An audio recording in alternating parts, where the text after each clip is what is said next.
When the internet began, bulletin board services, or BBS, became the first online communities of the so-called information superhighway. Using their phone lines, people logged in from all over America to talk about sports, games, movies, and on one BBS in particular, share their ghost stories. Over time, those communities all went dark, except for one lone server that continues to operate somewhere in an unknown part of Pennsylvania's Rust Belt. A relic of the 1990s, veiled in mystery, it is a digital archive of humanity's strangest encounters with the unknown, as told by the people who experienced them. My name is Brandon Schexnayder, and you are listening to Fear Daily. Subject: Mirror, mirror. User: Victor 1per. Posted September 21st, 1998.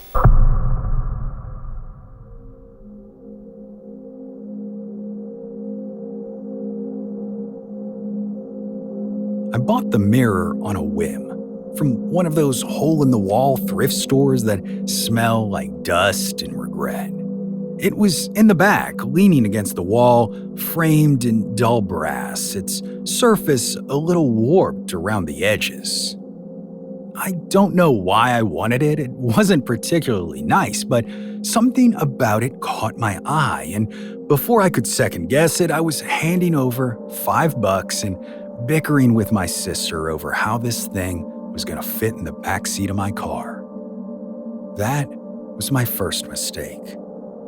When I got home, I leaned it against the wall in my bedroom, full well intending to hang it up properly at some point, but never did, and after a few days passed, then a week, something strange caught my eye.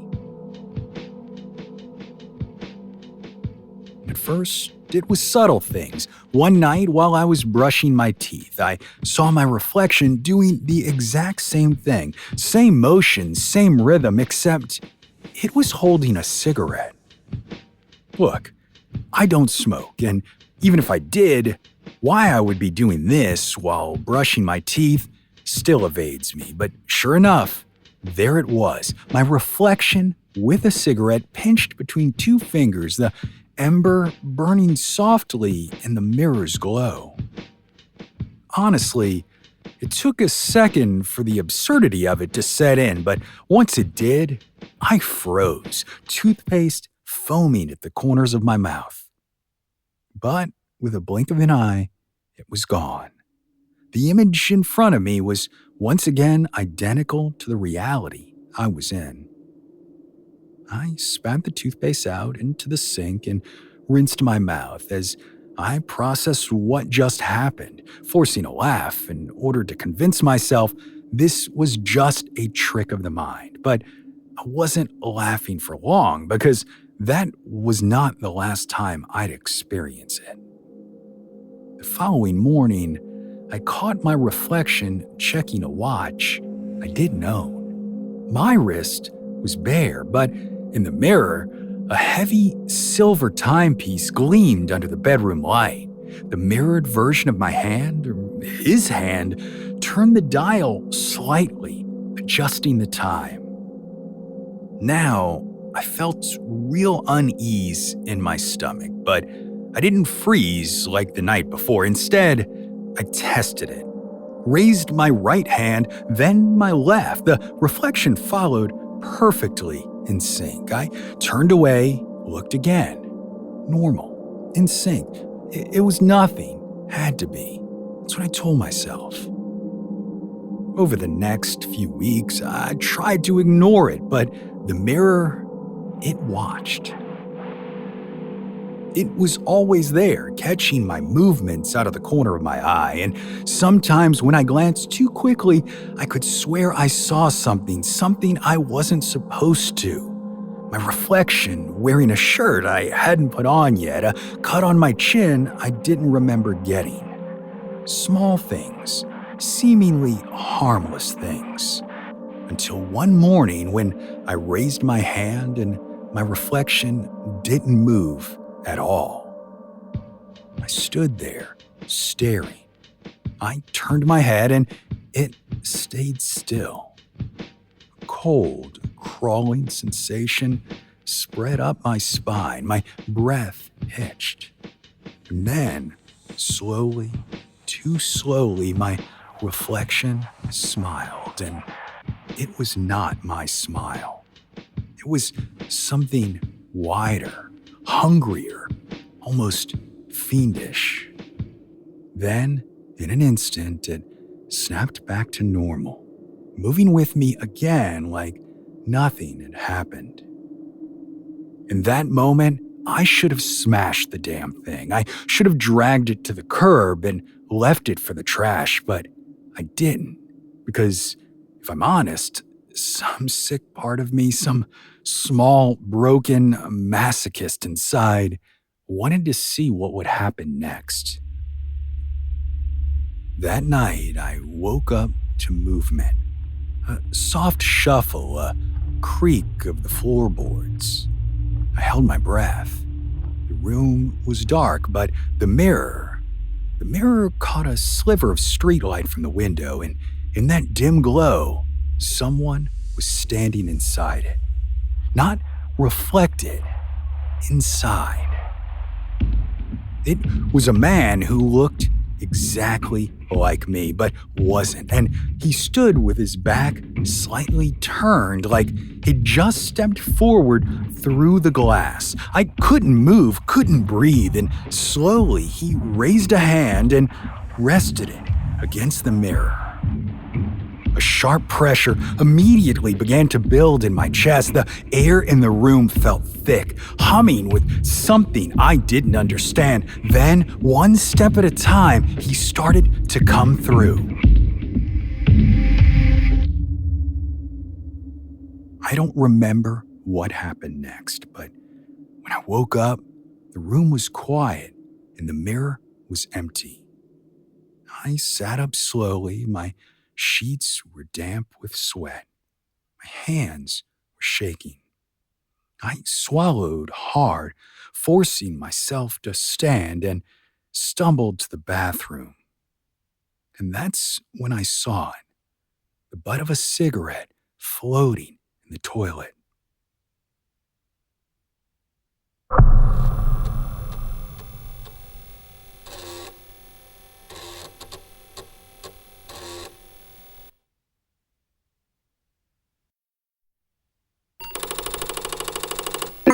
Subject, up. User, Mr. Freewee. Posted September 24th, 1996.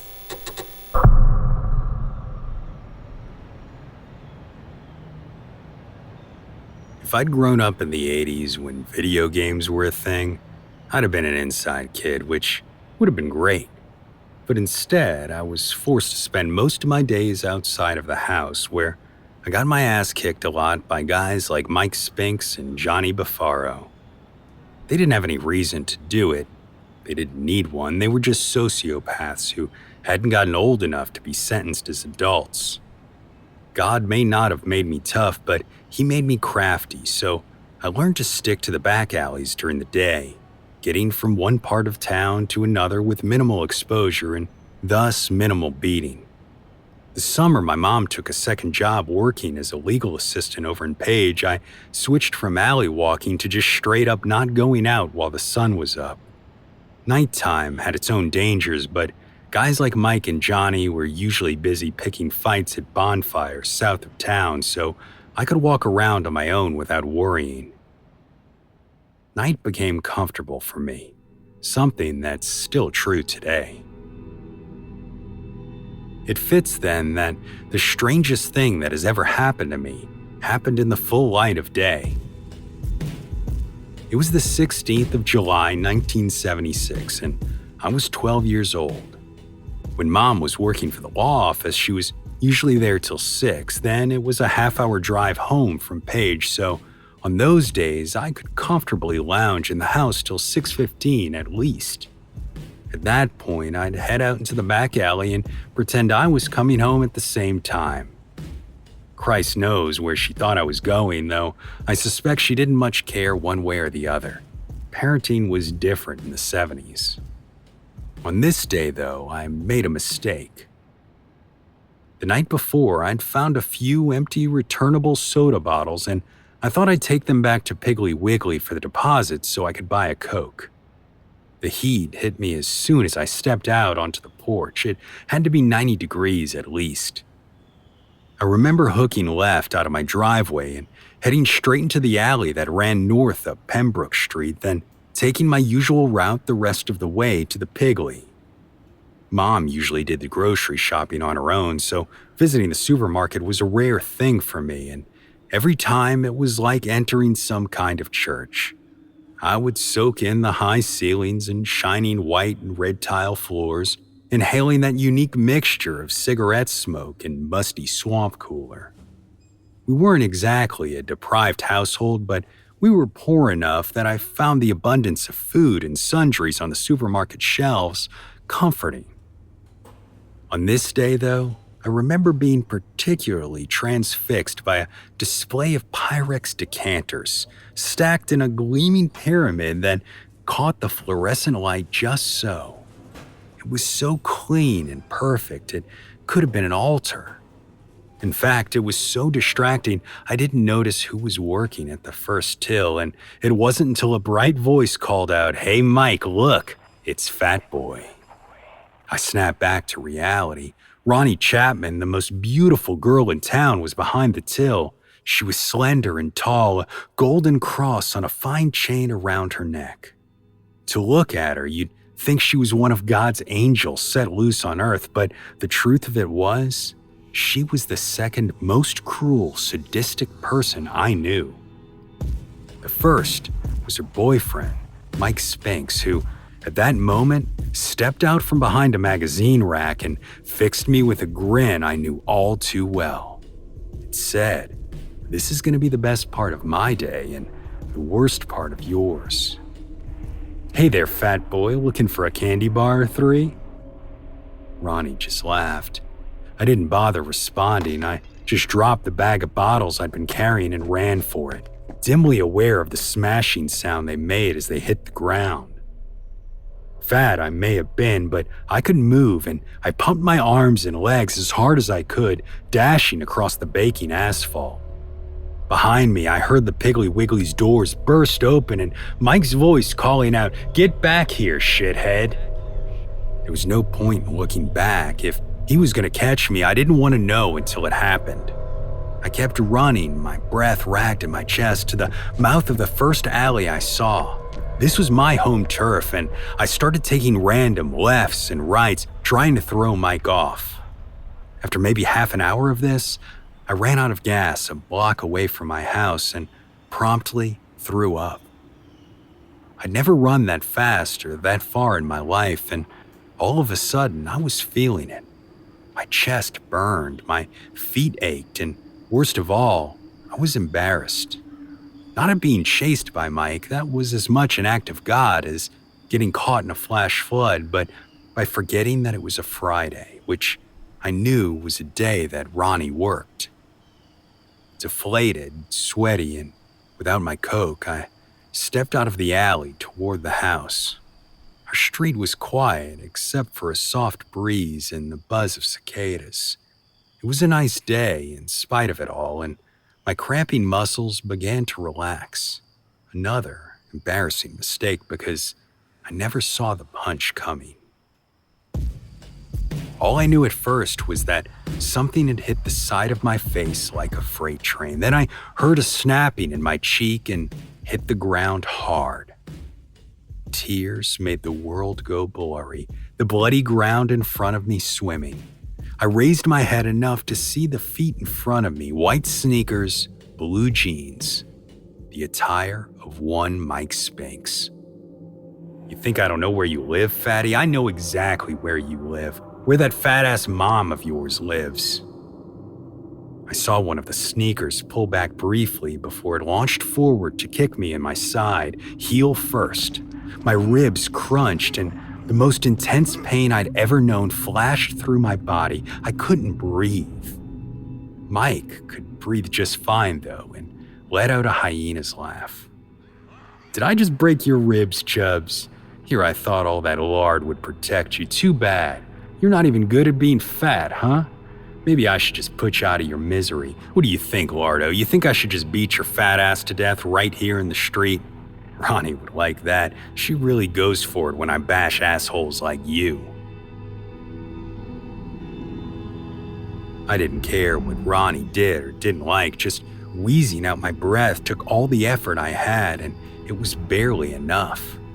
Everything hurt, and I was dimly aware of the fact that the crazy prick might actually be willing to kill me. What happened next still baffles me. Through all of this, I wasn't able to raise my head to see any more of Mike than what I've already mentioned, his shoes mostly and his calves. So when I say they went up, that's all I know for sure. They went up. 1 second, Mike Spinks was telling me he was going to kill me because it would get him laid, and the next, I heard a popping sound and I watched as his feet sucked right up out of my field of vision. Out of his shoes, too. His empty blood and mud-spattered sneakers shook back and forth for a second, then stayed still. After that, I didn't hear a single solitary sound aside from the wind, the cicadas, and a child crying. It was another minute before I realized the last one was me. A neighbor found me and called an ambulance. My jaw was broken in 2 places, so I had to write a statement for the police, who immediately put out a warrant for Mike Spinks. Later, I found out he had turned 18 2 weeks before, and the cops had been looking for an excuse to put cuffs on him. What could be better than the grievous assault of a 12-year-old? It was a big deal for a little while, even making the evening news a couple nights running. Local thug wanted for child beating. But the thing is, Mike was never found. All that was left was his shoes, and no one ever talked about that. Years later, I asked to see the police report on my attack, and there was no mention of them whatsoever. No mention of shoes, no mention of him being sucked up out of my field of vision. I guess I understand why. There's no sense to be made of it. All I know for sure is that Ronnie, Johnny, and all their buddies steered clear of me after that.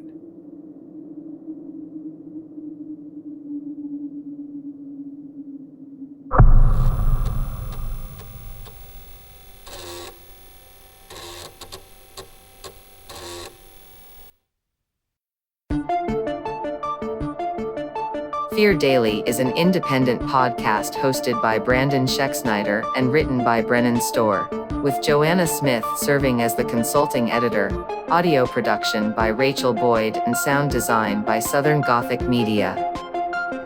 This podcast is a work of fiction. Names, characters, places, and incidents are either products of the author's imagination or are used fictitiously. Any resemblance to actual persons, living or dead, or to real events or locations, is entirely coincidental. Ad-free versions of Fear Daily are available now on your favorite podcast apps.